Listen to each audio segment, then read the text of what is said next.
Okay, welcome to this little demo drive video. This is the 2021 Ridgeline. It's a Sport Edition. All-wheel drive is now standard. Push button start, remote start, proximity entry, so keyless entry. It's fantastic. Lots of nice features on the vehicle. Just quickly running on the outside, twin exhausts are standard. There's chrome rear exit tailpipes, front fog lamps, LED projectors are standard. Yeah, sport trim has gone up in the world.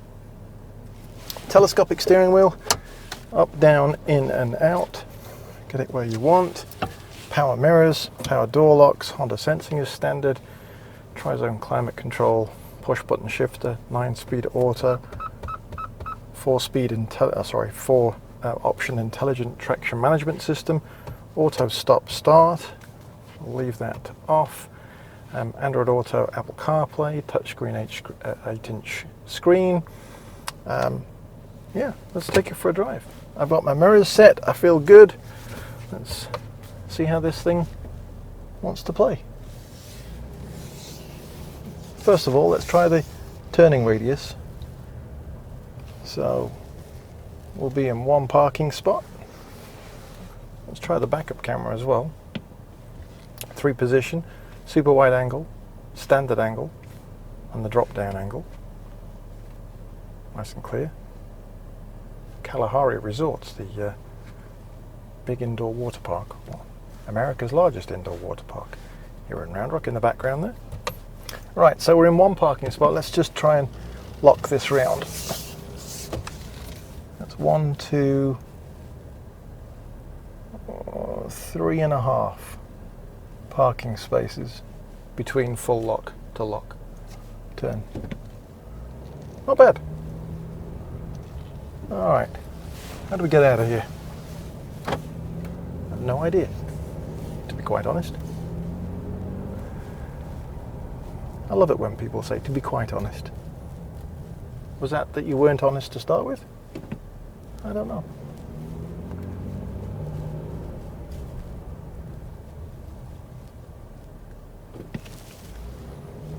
All right.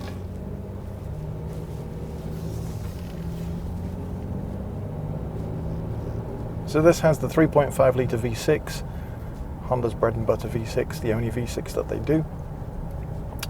Mated to a 9-speed digital automatic transmission.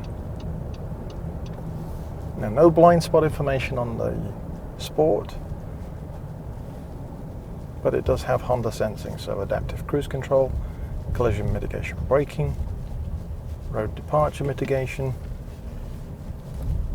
adaptive cruise control, all that fun stuff. Alright.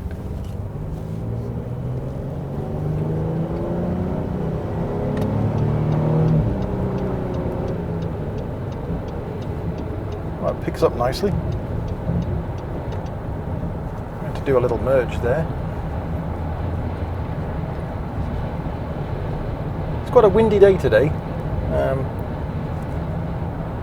so in terms of road noise, wind noise, it's quite a strong southerly breeze. It's probably around about 20-25 miles an hour, so it's a good gust. I'm going to use the cruise control, set that, just following this vehicle in front of me,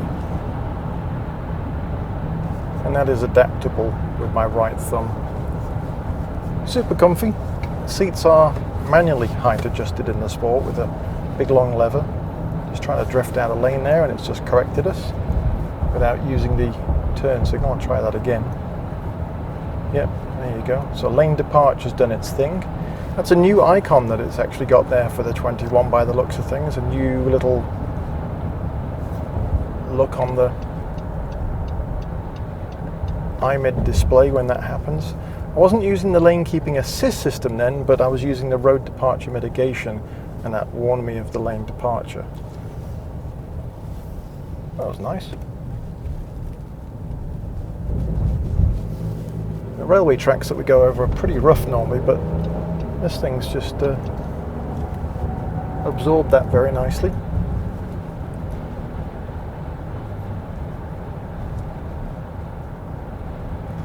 Let's Set our cruise control again. Still tracking the vehicle in front. If it wasn't, it would have a little silhouetted vehicle, but it has a painted solid picture of a vehicle in front. I'm driving this out here to play with it. I manually used the paddle shifters, brought it up to gear 9, doing 60 miles an hour. It was doing 1750 RPM. And then as I wanted to shift down just a few hundred feet down the road, I pulled on the paddle shifter and it dropped it automatically into D6, into 6th speed, into the 6th gear. So you didn't have to go down 8, 7, it automatically felt that 6th was the right one. So a 9 to 6 drop was quite good. So an intelligent system. Not new, but it's the first time I've really had a chance to have a play with it like that. Lane keeping assist comes into operation at 45 miles an hour or above, and that's when it paints the painted lines on, and they've been upgraded as well, I think, for this 21 model by the looks of things. It cuts out when you drop under 40, so that's when you see a silhouetted box set of lines on the dashboard there. Let's just get it to 45. And it should recognize these lines here.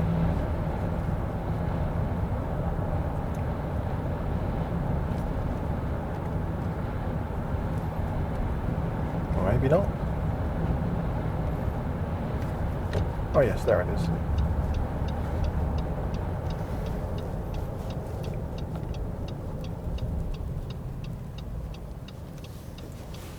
Visibility is good in the vehicle. That hasn't changed. And it really is smooth. Let's take the econ mode off. It pulls up.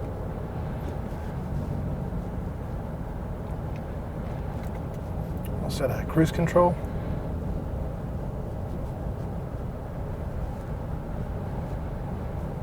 So AC can be manual, it can be on automatic. 3 zones in the climate there. You can move them all or move them all independently. Hit the sync button to take it all back. Home button, easy peasy, takes us to phone, so Bluetooth connectivity, audio, smartphone for our Apple CarPlay or Android Auto. Our info is like a trip computer, for example. There you go. Or you can upload your own wallpaper. It would help if my fingers weren't super dry. Probably use that one. And then there's vehicle settings and things you can do with your locks and that type of stuff, which is greyed out since we're driving, which makes sense. Should focus on driving, not on the settings.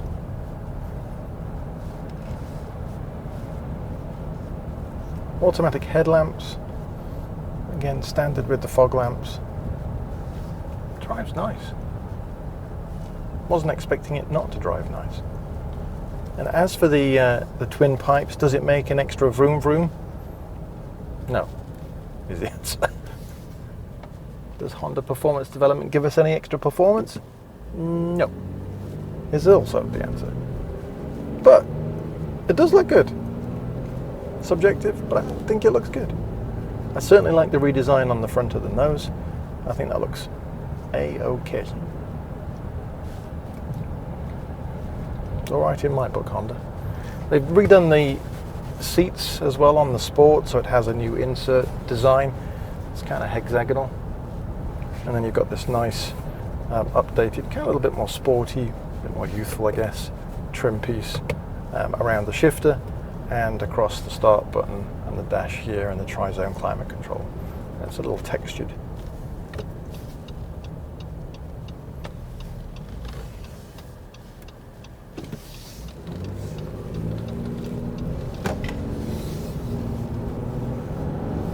Give it some beans. It works. Easy. no weird shifting, just did it. That's what you want. So lane keeping assist is on, and it says lane departure, and you'll see that that's pulled us right back in, and I've got trust in that, even though there's a big concrete wall right there on my right hand side. I didn't touch it. So you saw that working. Not recommended that you take your hands off the steering wheel, but you know, just showing you that I'm not making it do its thing. But this is it, the demo drive, our first look of the new Radiant Red 2. Don't know why it's different to Radiant Red, but Radiant Red 2 in the Ridgeline. It's the 2021 model, Sport all-wheel drive with the HPD Honda Performance Development Package. It's fitted at the factory, and it's $2,800 for all of those things that you are getting. HPD grille, wheels, fender flares, badge and emblem. So standard is obviously the new hood look, the new front end, the twin pipes on the back.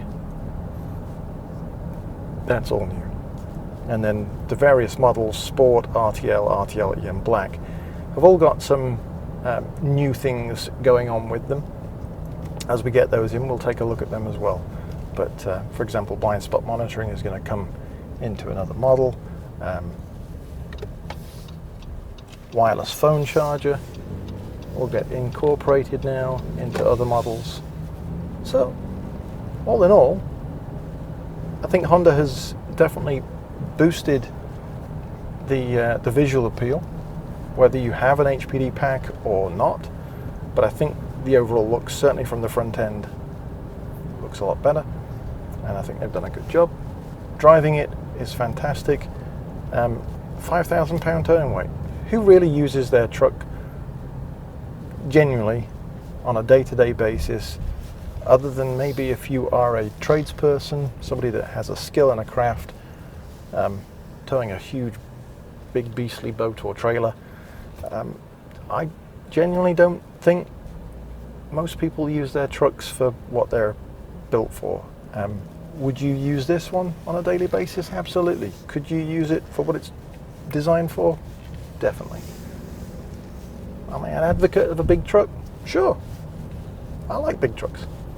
But do we really use them? You could pay 20, 30 grand more. There's a reason why. But compared to a Tacoma, a Canyon, the Ranger, this definitely has some good plus points for it, and every reason to consider one. Plenty of power, 280 horses. Let's park it back where we took it out from here. And thank you for joining us. Hope you enjoyed the ride. My name's Paul Heath here at Round Rock Honda. If there's anything I can answer on the comments, feel free to leave them, and it would be great to hear from you. Remember to click the subscribe button and the little icon button as well. That would be great. If you want to check out the first look proper video, by all means do so. I shall put a link up there. Thanks for watching.